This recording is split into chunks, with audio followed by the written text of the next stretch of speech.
નમસ્કાર મિત્રો, વિડીયો ચાલુ કરું એની પહેલાં વિડીયોને લાઇક કરી ચેનલને અવશ્ય સબસ્ક્રાઈબ કરી દેજો. મિત્રો, આજની સ્ટોરી એકદમ ટૂંકી અને સમજવા લાયક છે, તો પૂરેપૂરી સાંભળવા ખાસ વિનંતી. સવજીભાઈનું ઘર એટલું બધું ખમતી ધરતો ન હતું, પરંતુ સમાજમાં એમનું ઘણું બધું માન હતું. સવજીભાઈ સમાજમાં મોભાદાર માણસ હતા. ન્યાય કરવામાં હંમેશા તે સત્યની સાથે ઊભા રહેતા હતા. સવજીભાઈને ખેતીવાડીમાં 20 વીઘા જમીન હતી અને એક દીકરો હતો. એકનો એક દીકરો હોવાથી એને બીજી કોઈ ચિંતા ન હતી. સવજીભાઈ ખૂબ સુખ શાંતિથી રહેતા હતા. ધીરે ધીરે સમય વીતવા લાગ્યો. દીકરો મોટો થયો. દીકરાના વિનયના લગ્ન લેવાયા અને વિનયની જાન વેવાઈના ગામમાં ગોદરે આવીને ઊભી રહી. બધા જાનૈયા ફટાકડા ફોડીને વેવાઈના જાનનું આગમન કરીને જાણ કરી રહ્યા હતા. ત્યારે જ એક વ્યક્તિએ આવીને જાનના ઉતારાનું ઘર બતાવ્યું. એટલે જાનૈયા ઉતારો પહોંચી ગયા. 10 ધોરણ ભણેલો વિનય આજે વરરાજો બનીને ઊભો હતો. એના માથા પર સાફો બાંધેલો હતો. વિનયના સસરા રમણભાઈ છેલ્લા 30 વર્ષથી શહેરમાં રહેતા હતા, પરંતુ પોતાની દીકરીના લગ્ન માટે તે પોતાના વતનમાં આવ્યા હતા. વિનયે 10મું ધોરણ પાસ કર્યું હતું. એના પછી 2 વર્ષ એનું સગપણ રમણભાઈની દીકરી ગીતા સાથે થયું હતું. એ સમયે અમુક ભણેલા છોકરા હોય એ લગ્ન પહેલાં કન્યાને જોવા જતા અને વિનય પણ એમાંનો એક હતો. આમ તો વિનય એના પિતાજીની હામાં હા કરતો વાળો હતો, દીકરો હતો, પરંતુ રમણભાઈની દીકરી ગીતા આગ્રહના કારણે વિનયે કન્યા જોવા જવું પડ્યું હતું. આ બાજુ આ સંબંધ જોવા માટે રમણભાઈએ પોતાની દીકરી પણ ઘણું બધું દબાણ કર્યું હતું. અને ગીતા કંઈ એટલી ઘણી રૂપાળી પણ ન હતી અને ઊંચી માંડ 4 ફૂટ હતી. છતાં પણ વિનય માટે એ એના પિતા આખરી નિર્ણય હતો. વિનય એના પિતા પર ખૂબ જ વિશ્વાસ હતો કે મારા પિતા એ નિર્ણય લીધો એ મારા માટે સારો હશે. આવી રીતે વિનય અને ગીતાના લગ્ન સંબંધ પાકો થઈ ગયો હતો. આ સંબંધી બંને વેવાઈઓ આનંદમાં આવી ગયા હતા ને આનંદમાં આવવાનો કોઈ પાર રહ્યો નહોતો. હવે સવજીભાઈ સમાજમાં ઘણી જગ્યાએ ગર્વની કહેતા હતા કે મારા ખૂબ સારા સગા મળ્યા છે. વહુ પણ 10 ધોરણ પાસ છે અને એમાં પણ એ શહેરમાં શહેરવાળી છે. ગીતા મારા ઘરની વહુ બનીને આવશે એટલે મારો પરિવાર સુધરી જશે. બીજી બાજુ રમણભાઈ પણ એના એટલા જ ફૂલેલા ફરતા હતા અને એ પણ એવું કહેતા હતા કે 5માં પૂછાય એવા વેવાઈ મળ્યા છે. શહેરમાં રહેવાવાળા કન્યા મળવા વિનય પણ વિચારોમાં ખોવાયેલો રહેતો હતો. એટલે જ વિનય ખેતીમાં બાજુમાં રાખીને કંઈક બીજું સાહસ કરવાનું નક્કી લીધું હતું. બધો વિચાર કર્યા બાદ વિનય નક્કી કરી લીધું હતું કે મારે હવે હીરાનો ધંધો કરવો છે. અને પિતાજીએ સમજાવીને 20 વીઘા જમીન હતી એમાંથી 10 વીઘા જમીન ગીરવે મૂકી દીધી હતી. સુરતમાં રહીને કારખાનું કરવાનું નક્કી કર્યું હતું.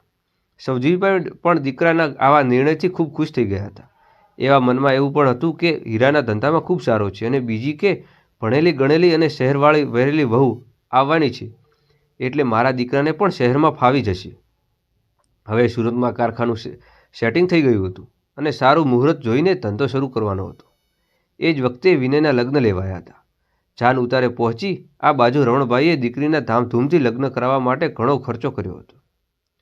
રમણભાઈની દીકરી લગ્નની તૈયારી જોઈને ગામના લોકો તેમને સગા સંબંધીઓ મોઢામાં આંગળા નાખી ગયા હતા અને જમણવારમાં પણ મિષ્ટાન અને અન્ય વાનગીઓનો પાર ન હતો. ટૂંકમાં રમણભાઈ અને તેમની પરિસ્થિતિ કરતાં પણ વધારે ખર્ચો કરેલો હતો એવું સ્પષ્ટ દેખાઈ રહ્યું હતું. હવે જાન પક્ષ એ શરબત અને ચા પીસરવા માટે રજાનો સોમાયું થયું હતું અને વરઘોડાની તૈયારી શરૂ થઈ ગઈ હતી. અણવરિયાઓ વિનયને બરાબર રીતે તૈયાર કરી દીધો હતો, પરંતુ કન્યા પક્ષ તરફથી હજુ કોઈ સંદેશો આવ્યો ન હતો. કન્યા પક્ષમાં દોડધામ મચી ગયેલી હતી એવું દેખાઈ રહ્યું હતું. અંતમાં જાનને ઉતારે ખબર પડી ગઈ હતી કે કન્યાને કોઈ અતોપતો નથી. 1.5 કલાક પહેલાં નીકળેલી પોલીસની જીપ અને 4-5 ગાડીઓ પરત આવી હતી. આવું બધું જોઈને હાંફળા ફાફળા બની ગયેલા સવજીભાઈ વિવાહના ઘરે ગયા અને ત્યાં જઈને જોયું તો વેવાઈ અને વેવણ બંને તેમના બંને દીકરા સાથે નીચે બેઠેલા મોઢું કરીને ખૂબ રડી રહ્યા હતા. આવું દ્રશ્ય જોઈને સવજીભાઈ કંઈ ભૂલ્યા નહીં અને તેઓ પણ ગમગમી બની ગયા. આજે રાધેલા ધાન રોળાઈ ગયા હતા, કેમ કે શરણાઈ ગયેલા ગીતા આજે ભાગી ગઈ હતી. ગાડીઓ લઈને પાછા આવેલા લોકો એટલે માહિતી મળી હતી કે 2 કલાક પહેલાં એક ગાડી પર એક યુવાન અને એક યુવતી લઈને જઈ રહ્યા હતા અને એ યુવતીને લગ્નના કપડાં પહેરેલા હતા. જોકે પોલીસની જીપ શહેર સુધી જઈ આવી હતી, પરંતુ કોઈ પણ પ્રકારની માહિતી મળી ન હતી. આખરે સવજીભાઈએ રમણભાઈને આશ્વાસન આપીને શાંતિ કર્યા, પરંતુ હવે કોના ગળે કોળિયું ઉતારે? નાના બાળકો સિવાય બધા જ લોકો ભૂખ્યા રહ્યા હતા અને વિચારવા લાગ્યા કે શું કરવું. સવજીભાઈ પણ ચિંતામાં ગરવાઈ ગયા હતા અને બિચારા લાગ્યા કે કુંવારી જાન પાછી જાય એવું કરતાં મરી જવું સારું. સવજીભાઈને કંઈ સૂઝતું ન હતું, કેમ કે તે સમાજમાં 18-19 વર્ષના ઉંમરના લગ્ન લેવાયા થતા હતા. એ સમાજમાં વિનય આજે 22 વર્ષનો થઈ ગયો હતો. એટલે હવે એના લાયક છોકરી શોધવાની મુશ્કેલ હતી. હવે જાનમાં આવેલા અને ગામના ઘણા બધા લોકો ગાડીઓ લઈને છોકરીને શોધવા નીકળી ગયા હતા, પરંતુ કન્યાને કોઈ ભામણ ન મળ્યા. હવે સાંજનો 5 વાગી ગયા હતા. એ વખતે આ ગામના જ એક ખેલો વ્યક્તિ સવજીભાઈના પાસે આવીને બેસી ગયો. થોડીવાર બાદ એણે સવજીભાઈને કહ્યું કે વેવાઈ, કદાચ તમને વાંધો ન હોય, તમને પસંદ આવે તો મારા દીકરી કાજલ છે. એ તો મારી ગરીબ પરિસ્થિતિ છે અને દીકરી એક પગે થોડી અપંગ છે, એટલે એને હજુ સૂત્ર ક્યાંય પણ સગું મળ્યું નથી. આ વાત સાંભળીને સવજીભાઈ થોડીવાર માટે તો એ જ વ્યક્તિ સાથે જોઈ રહ્યા અને ત્યારબાદ કંઈ વિચારવાને કહેવા લાગ્યા કે મને ઝડપથી તમારા ઘરે લઈ જાઓ. એટલે વ્યક્તિએ જી ભાઈ એના ઘરે લઈ ગયા. ખોબા જેવડો ઓરડો હતો, પરંતુ આગળ શિયાળ ફળ્યું હતું. ઘરમાં જતાં જ આધેડ વહીએ સ્ત્રીઓનો મીઠો મધુર આવકારો મળ્યો અને પગથી જરાક અપંગ દીકરીએ પાણીનો લોટો આપ્યો ને પાણીનો લોટો આપીને સ્વાગત કર્યું. ઘરનું વાતાવરણ જોઈને થોડીવારમાં તો સવજીભાઈ બોલ્યા ઉઠ્યા કે હું મારા દીકરા માટે તમારા ઘરે માંગુ નાખું છું. આજે ગીતા માટે તૈયાર થયેલું ચોરી આજ કાજલ અને વિનયના લગ્ન થશે. ત્યારબાદ એ જ માંડવે વિનય અને કાજલના લગ્ન થયા અને રમણભાઈએ પોતે જ કન્યાદાન કર્યું. સવજીભાઈની તો સ્પષ્ટ ના હતી, છતાં પણ રમણભાઈએ પોતાની દીકરી માટે લીધેલી બધી જ વસ્તુઓ કાજલને દીકરીને સમજીને કર્યાવરમાં આપી દીધી. હવે રમણભાઈએ પોતાની દીકરી ગીતાનું નામ બધું જ આપી દીધું હતું. એટલે એમણે પોલીસને પણ જણાવી દીધું હતું કે હવે એની શોધખોળ ન કરે. ગરીબ ઘરની અને અપંગ વિકલાંગ કાજલ એનું સુંદર નસીબ લઈને જન્મી હોય એવું લાગતું હતું. કાજલના પગમાંથી વિનય હીરાના ધંધામાં ખૂબ કર્યામાં 5 વર્ષ દાંપત્ય જીવન બાદ ભગવાને એનો સુંદર મજાનો દીકરી જન્મ આપ્યો. હવે 10મા વર્ષમાં તેમણે વિનય ગીરવે મૂકેલી જમીન પણ છોડાવી દીધી હતી અને બીજી 25 વીઘા જમીન ખરીદી લીધી હતી અને સુરતમાં સરસ મજાનું મકાન પણ લેવાઈ ગયું હતું અને મોંઘી કાર પણ ખરીદી લીધી હતી. વિનય સુરતમાં ખૂબ ખુશ સાહેબથી રહેતો હતો, પરંતુ હજુ સુધી ના પિતા માતા સુરત નહોતી આવ્યા. માતા પિતા એવું માનતા હતા કે જ્યાં સુધી અમારા હાથ પગ ચાલે છે ત્યાં સુધી અમારે ગામડે જ રહેવું જોઈએ. જ્યારે અમારા હાથ પગ ચાલવાનું બંધ થશે ત્યારે અમે દીકરાના ઘરે જવાનું છે, એવું પાકું છે. ખૂબ સુખી લગ્ન જીવવા માટે 11મા વર્ષ એક દિવસ સવારે વિનય, કાજલ અને બંને એક બાળકો બેઠક રૂમમાં બેઠા હતા. એ વખતે એક સ્ત્રી દરવાજા આવીને કહેવા લાગી કે બહેન, તમારા બંગલા મકાનવાળી બાઈની હોય તો કહેજો. અને ત્યારે વિનયનું એ સ્ત્રી તરફ ધ્યાન ગયું અને એવું લાગતું હતું કે અવાજ સાંભળેલો અને અપરિચિત લાગતો હતો.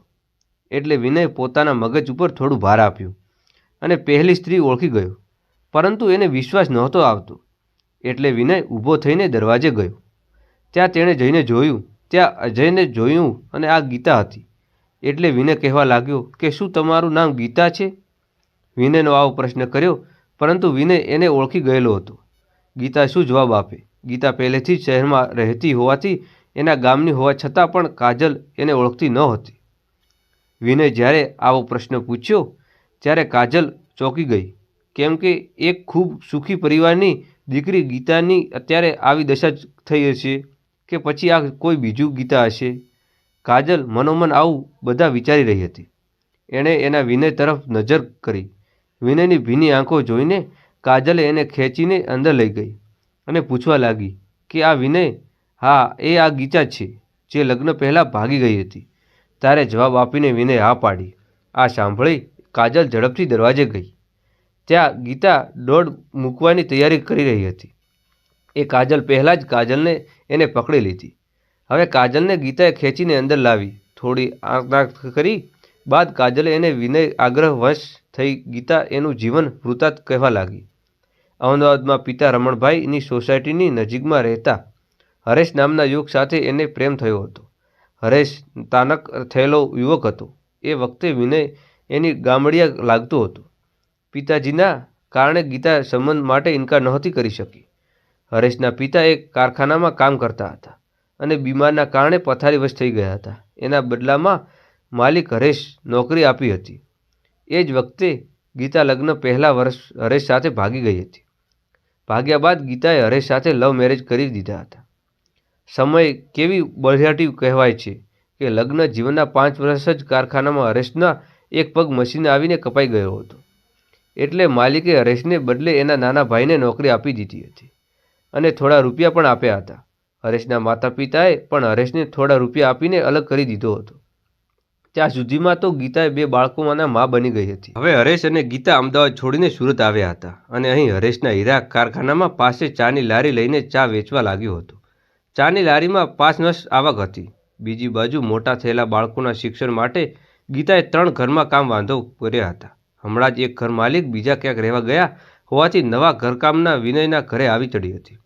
એને તો એ જ ખબર પણ ન હતી કે વિનય અહીંયા રહે છે. ત્યારે વિનય પૂછ્યું કે ગીતા, તું તો ભાગી ત્યારે ઘણા બધા ઘરેણાં લાવી ગઈ હતી, એનું શું કર્યું? ત્યારે એકદમ ઢીલી થઈ ગઈ ને ગીતાએ જવાબ આપ્યો કે એ વખતે હું ખૂબ જ ગંભીર રીતે બીમાર પડી હતી અને મારી સારવાર કરવામાં જ એ બધા ઘરેણાં વેચાઈ ગયા હતા. ગીતા આટલું બોલી ત્યારે થોડીવાર માટે ખામોશી છવાઈ ગઈ અને કાજલે વિનય તરફ જોયું અને કહેવા લાગી કે વિનય, તમે ગીતાને પતિના હીરા નહીં શીખડાવી શકો?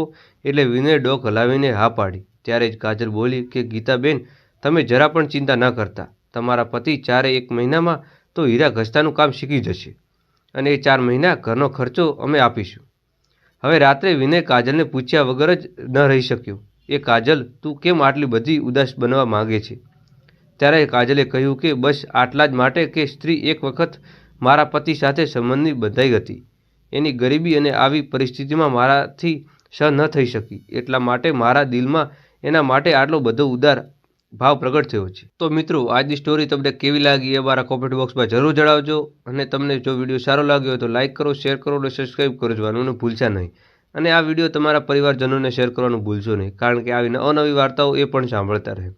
મિત્રો, તમે અમારી ચેનલ પર નવા હોય તો ચેનલ લાઇક કરી સબસ્ક્રાઈબ કરવાનું ભૂલશો નહીં. જય શ્રી રામ.